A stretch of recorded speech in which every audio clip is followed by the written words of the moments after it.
सो हाय, मेरा नाम है सूरज पांडे एंड आपसे कुछ सवाल करने थे मुझे जो यूपीएससी एस्पिरेंट्स हैं और जो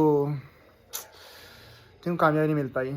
कुछ सवाल हैं तो अपना पोस्टर चेंज कर लेता हूँ। बड़ा पहले आ गया।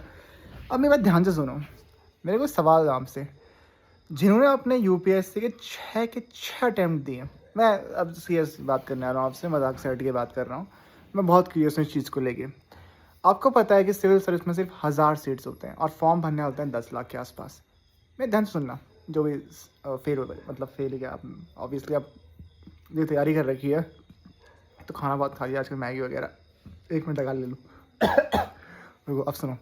जिसने जिसने सीरियसली सिविल सर्विस की तैयारी कर रखी है, जिसने अपने 6 अटैम्प्ट दे रखे हैं फ्रॉम यूआर, और ओबीसी में ज़्यादा है ऑब्वियसली, बट मैं यूआर को लेके बात कर रहा हूँ। आपने अपने 6 अटैम्प्ट दे रखे हैं, आप नाकामयाब रहे। मैं सीरियसली मैं बहुत क्यूरियस इस चीज़ को लेके मैं पूछ रहा हूँ आपसे, और बहुत लोग ही इस चीज़ को लेके क्यूरियस होंगे, क्योंकि 90% की लाइफ यही रहती है। जो सिलेक्ट होते हैं वो बहुत कम है, because they are only 1000 seats. हर साल से 1000 सीट्स होती हैं, उससे ऊपर सीट्स नहीं होती। और फॉर्म भरने वाले आपको पता है कितने होते हैं, और सीट्स कितनी बताने की जरूरत नहीं है। सिलेक्शन परसेंटेज, सिलेक्शन रेट है वो क्या है, सक्सेस रेशियो क्या है वो आपको पता है। अब मेरा सवाल आपसे ये है कि आप करते क्या हो। देखो, इसमें मैं इसलिए क्यूरियस हूँ ना। एक बंदा था, मैंने उसकी कल वीडियो देखी। वो IITian था और उसका इस बार 6ठा अटैम्प्ट था। वो बहुत परेशान था, पर उसका आई थिंक प्री हो जाएगा, खाली टेंशन ले रहा हूँ। इस बार 6ठा अटैम्प्ट था उसका। भैया उसका प्रिविलेज है, उसने सही कहा, उसने खुद ही कहा कि मेरे पास प्रिविलेज है, मेरे पास IIT की डिग्री है, मैं कोचिंग वाले मुझे अप्रोच कर रहे हैं तो मैं कुछ ना कुछ कर लूँगा। आप में से ऐसे बहुत से होंगे जिन्होंने सिविल सर्विस का अपने अरमान बोल लिए, और आपका नहीं हुआ। सिविल सर्विस ही क्यों लेके चल रहा हूँ, क्योंकि वही वो सबसे ज़्यादा रिस्की एग्जाम है, सबसे ज़्यादा सक्सेस रेशियो सबसे कम है, वही है। उसका सिलेबस जो है वो वास्ट है, उसमें बहुत मेहनत लगती है। एलीट जॉब है बेसिकली, मैं एलीट जॉब ही कहूँगा उसे, सिविल सर्विस को। तो आप इसको कैसे मैनेज करा आपने, जिसका 6ठा अटैम्प्ट था इस बार, जिसका नहीं हुआ इस बार, आपने उसको कैसे आपने मैनेज कर उसको मतलब कैसे हैंडल कर दिया उस चीज़ को यार। अब आप क्या करोगे लाइफ में। मैं वो नहीं कह रहा हूँ, मैं आपको डिप्रेशन में डिमोटिवेट नहीं कर रहा हूँ। बस मैं इस बात को सोच रहा हूँ कि अगर मैं आपकी जगह होता तो मैं क्या करता। आपने, मानता हूँ आपने कुछ BA BCom BSc कुछ किया होगा आपने, आप वो डिग्री लेके जाओगे कहाँ, कौन पूछेगा उसे। आपकी डिग्री, अपना BTech भी कर रखा, उस चीज़ को लगभग 6 साल का गैप हो गया होगा। आप क्या करोगे लाइफ में। सीरियसली मैं आपसे सवाल पूछता हूँ, सिविल सर्विस के लड़के क्या करते हैं, लड़के लड़कियाँ जिनका नहीं होता। मैं देख रहा हूँ बहुत से फेलियर्स दिखते हैं मुझे, और वो क्या करते होंगे यार लाइफ में। मैं सोच रहा था इस चीज़ को, क्या करते होंगे लाइफ में वो। आप कहते हैं कि फिर बेसिकली मैं मानता हूँ कि वो सिविल सर्विस की जो पढ़ाई है ना, आपकी यूज़ नहीं होगी जॉब्स में। और कुछ टीचर्स लोग कहेंगे भाई धंधा है बेसिकली, टीचर लोग कुछ कहेंगे, लेकिन टीचरों की दुकान चलानी है अपनी, ठीक है ना। वो कह देंगे कि यार इतना बड़ा इंसान कहीं ना कहीं तो लग ही जाएगा, कहीं ना कहीं लग जाएगा। मैं मानता हूँ इस चीज़ को। चलो ठीक है, मैं आपका एग्जांपल देता हूँ। अगर आप सिविल सर्विस की तैयारी सीरियसली कर रहे थे, आपका फिर भी नहीं हुआ, कोई बड़ी बात नहीं है इस चीज़ को सिविल सर्विस में। तो देखो मेरी बात समझो, मतलब अपने मन में एक अरमान बुन रखे हैं काफ़ी एलीट जॉब करने के लिए।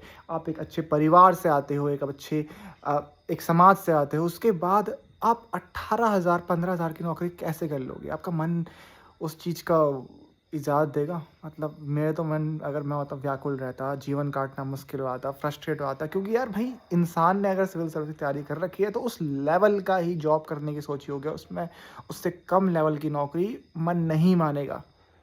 कुछ कहेंगे भाई ठेला खोल लेंगे, मतलब कुछ मोमो का स्टॉल लगा लेंगे, मन नहीं मानेगा, नहीं करेगा मन। भले ही कोई मुझे 1 लाख रुपए भी दे सैलरी, मैं नहीं कर पाऊंगा उस चीज़ को, क्योंकि मेरा मन नहीं मानेगा उस चीज़ को करने से।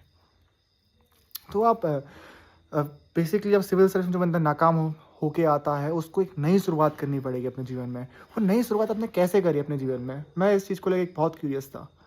मेरे पास इतनी बौद्धिक क्षमता नहीं है इस चीज़ को, मतलब आप जितनी, जो फेल हुए हैं सीरियसली पढ़ के। लेकिन फिर मैं क्यूरियस था, जानना है, मतलब बहुत क्यूरियोसिटी है इस चीज़ को लेके यार। और अपने, अगर कोई देख रहा है, मतलब बहुत एक, देखो मेरी बात समझो, ये जो उनका नज़रिया है, अगर उन्होंने कैसे कोप किया उस चीज़ को, वो बहुत वैल्यू करता है। क्योंकि यार ये उस माइंडसेट में हो सकता है आप ना सोच पाओ उस तरीके से, कि जैसे वो बंदे जो CS एस्पिरेंट थे, जिन्होंने इतने साल गवाए और उसका नाकामयाबी मिली, उनके पास जो स्किल भी कुछ नहीं है उस पढ़ाई से, और जो पढ़ाई करी थी ग्रेजुएशन, उसका भी कोई यूज़ नहीं आ पा रहा है। उसके बाद दर-दर की ठोकरें खाना बेसिकली ये परिवार का प्रेशर और लड़कियों को साथ मतलब शादी का प्रेशर बेसिकली मतलब कितने प्रेशर्स होंगे आपकी लाइफ में। आपने कैसे मैनेज कर रहे हो इस चीज़ को? मैं ये मानता हूँ, देखो जो भी बंदा है, वैसे मैं बहुत जानता हूँ, वो पढ़ाई में अच्छे नहीं थे, वो पढ़ाई में अच्छे नहीं थे, ठीक है ना?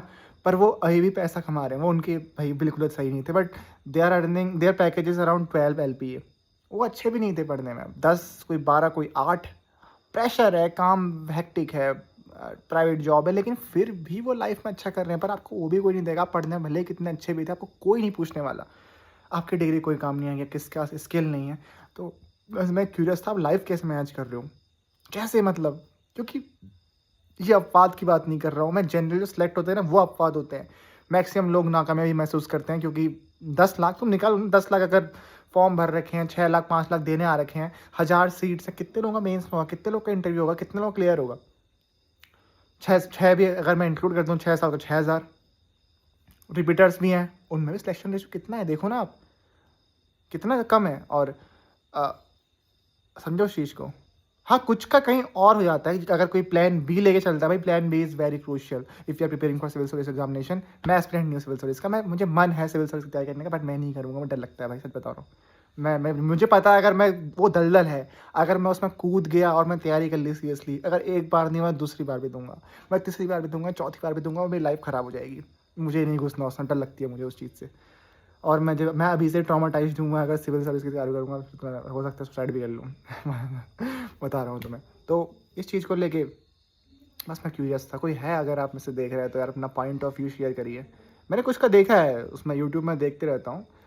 दिखाते नहीं है बेसिकली इस चीज़ को कि कोई बेसिकली सक्सेस दिखाते हैं लोग, मतलब सक्सेस जो कामयाब हो चुका है उस फील्ड में, वो नहीं दिखाते जो फेलियर हुआ है।